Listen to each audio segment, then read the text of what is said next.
वालेकुम फ्रेंड्स, आप देख रहे हैं यूट्यूब चैनल अल मदीना इलेक्ट्रिक सर्विस।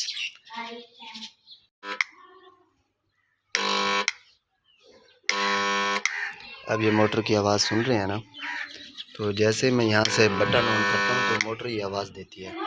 इसका मतलब है कोई मसला है। हम इसको चेक करते हैं। अभी मोटर वाली जगह खोलेंगे, इसके ये सारे पेज खोलेंगे तो फिर आगे देखते हैं इसको क्या मसला है। सही है, तो ठीक है। ये कनेक्शन डब्बी हमने खोली है। ये कैपेसिटर लगा हुआ था पहले 25 यूएफ का, हमने इसको उतारा है। अब हम दूसरा नया कैपेसिटर लगाने जा रहे हैं, ये वाला 30 यूएफ का। तो अब देखें मोटर फ़ौरन चल जाती है, ये देख लें। सही है ना, अब मोटर फ़ौरन ओपन हो रही है, चल रही है। ओके हो गया। तो हमने अच्छे तरीके से बंद कर दिया, ऊपर से कनेक्शन डब्बी भी लगा दिया है। सही है, आप देख सकते हैं।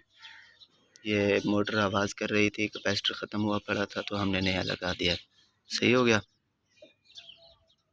इसी के साथ मुझे दीजिए इजाज़त। अल्लाह हाफ़िज़। इंशाल्लाह अगली वीडियो में मिलेंगे।